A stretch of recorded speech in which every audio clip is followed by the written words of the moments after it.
कल माध्यमिक शिक्षा मंडल मध्य प्रदेश द्वारा आयोजित कक्षा 10 के परीक्षा परिणाम आए।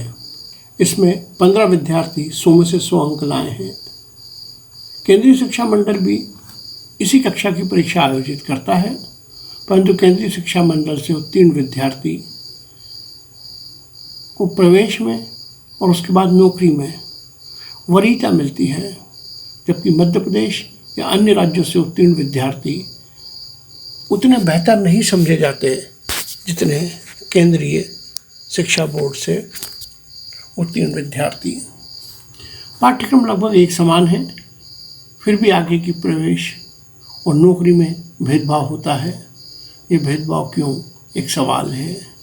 क्या समूचे देश में कक्षा 10 और 12 की परीक्षा किसी एक बोर्ड से नहीं हो सकती? ये दूसरा सवाल है। क्या देश में इस स्तर पर एक रूपता नहीं आ सकती? ये सब हो सकता है अगर शिक्षा का व्यवसायीकरण रुके। शिक्षा का भरपूर व्यावसायीकरण अर्थात ट्यूशन का एक बड़ा बाजार। बोर्ड के बाद ट्यूशन की उपलब्धता और अभाव देश की प्रतिभा के निखार का एक महत्वपूर्ण कारक है। पहले ट्यूशन के अंतर्गत एक विशेष सुविधा का रूप होता था, और समय के साथ यह अनिवार्य व्यवस्था होती जा रही है।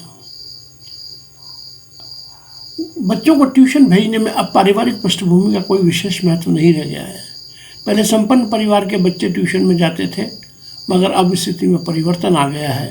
संपन्न परिवार हो या गरीब परिवार, सब अपनी पूरी क्षमता के अनुसार बच्चे को निजी ट्यूशन पर भेजने लगे हैं। शहरी इलाकों में 38% संपन्न परिवारों के छात्र ट्यूशन पर जाते हैं, तो इनसे बहुत थोड़ी कमी के साथ गरीब परिवार के बच्चों पर ट्यूशन जाने वालों का प्रतिशत भी 30 है।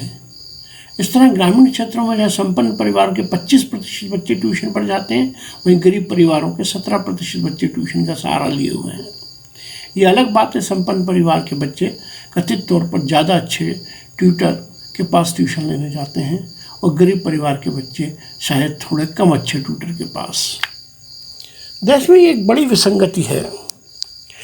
इस विसंगति पर विचार करने के लिए कोई तैयार नहीं है, क्योंकि शिक्षा के बड़े बाजार में व्यवसाय के बड़े बड़े ब्रांडों ने अपने स्कूल खोल दिए हैं। इन स्कूलों में प्रवेश, इन स्कूलों की फीस, इन स्कूलों का रहन सहन सब पहले दिन से ही विभेद पैदा करता है, जो एक आम छात्र को आखिरी तक भोगना पड़ता है।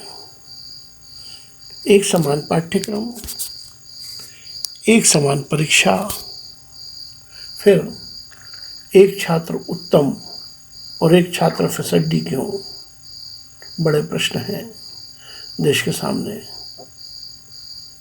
विचार कीजिए, ये कैसे बदल सकता है?